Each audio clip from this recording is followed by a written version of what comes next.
Fatkeqësisht kemi edhe familje të tilla dhe probleme të tilla dhe jo të pakta, jo të rralla, kur njerëzit aksidentalisht ta quaj janë bërë prindër. Kur po e them aksidentalisht, po e them brenda klapave, brenda thonjzave,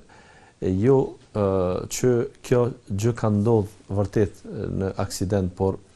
nuk janë të vetëdijshëm as pak këta njerëz që kanë marrë epitetin e prindit në kohën kur kanë lindur fëmijët e tyre. Aq më tepër pra, jo vetëm në atë kohë kur kanë lindur fëmijët, por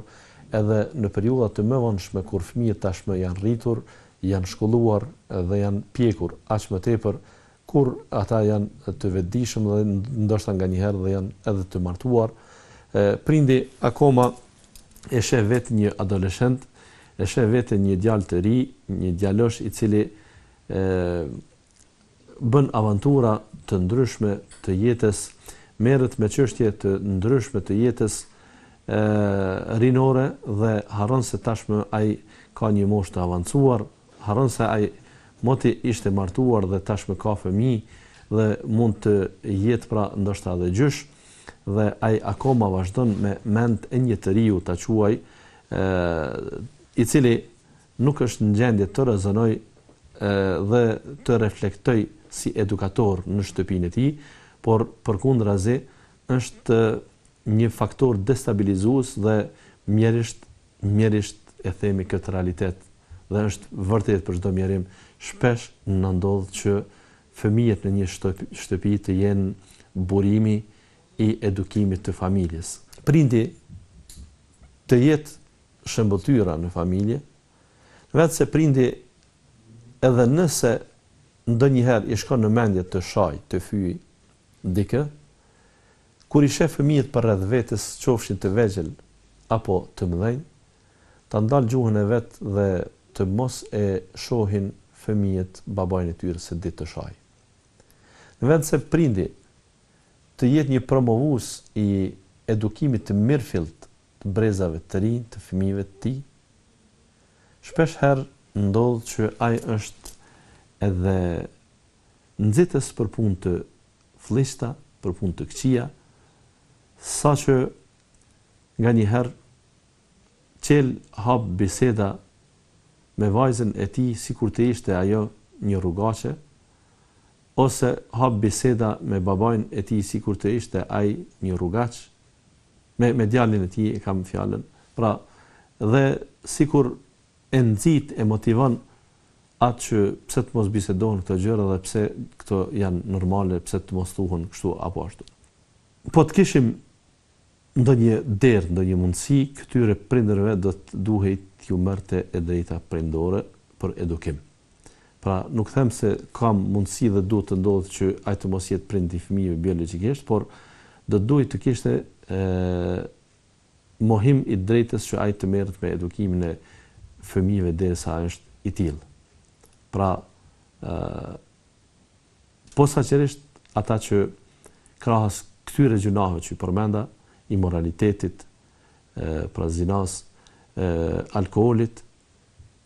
e shumë dukurive tjera negative në theks të veçantë kanë rënë në ndehjen e lojrave të fatit, kazinove të ndryshme e të ngjashme. Pra. Këta prind kur kthehen në shtëpi janë nervoz sepse kanë humbur zakonisht. Këta prind kur kthehen në shtëpi ndihen shumë inferior ndaj anëtarëve të familjes, sepse në vend se të sjellin një qese me artikuj ushqimor në shtëpinë e tyre për ta mbajtur veten dhe anëtarët e familjes, ata nuk kanë asnjë qese, nuk kanë asnjë euro në kuletin e tyre, sepse të tërat i kanë zbrazur kohë më parë në orët e para të mëngjesit ose të pasmesnatës. Në këtë raste të respektuar teleshikues,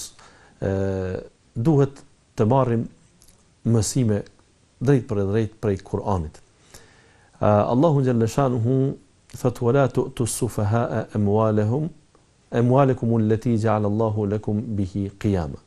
Thot mendje letëve mos ja jepni pasurinë tuaj, e ka quajt pra pasurinë tuaj,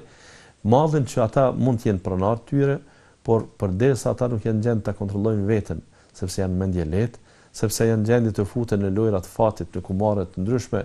dhe jo vetëm pasurinë e lujshme, por edhe atë që është e palujshme, janë gjendje që të bëjnë kompromise pazare për ta luajtur një lojë të rastit në vende të tilla, e të cilat do t'i kushtojnë shumë në jetë. Pra, këtyre të pasur mos ju lëni fillimisht pasuri. Pra, çfarë të silë me një prind i cili le që nuk e sjell pagën e tij në shtëpi, le që nuk i blen artikujt ushqimor të nevojshëm për anëtarët e familjes dhe veshmbatjen, por madje edhe është në gjendje që të kërkoj eventualisht pensionin e gruas apo parat që i fitojnë fëmijët nëse janë të punësuar, qofshin meshkuj e ndonjëherë edhe femra, pra bëhen fëmijët ata që t'i japin prindit nganjëherë sikur çamçakëza para, sikur ai dje kur ndoshta ka qenë gjendje t'i jap fëmijëve të vet para dhe t'i gëzoj ata se ata do të dalin dhe të blejnë ndonjë gjë të thjesht, modeste në shitore, ai tash pret që nga fëmia të gëzohet kur ai jep ndonjë para dhe jo për diçka tjetër, por për dalë dhe për të mbjell, për të mos thënë ndryshe, pra për t'i humb edhe ato pak para që i ka dhënë. Pra shndrohet me një fëmijë i cili pra në atë rast nga pozita e prindit bëhet një rob i paras kur i sheh që ato janë në duart e fëmijëve. Mundohet që ndoshta ndonjëherë të marr prej pasurisë antarët e familjes edhe me dhunë,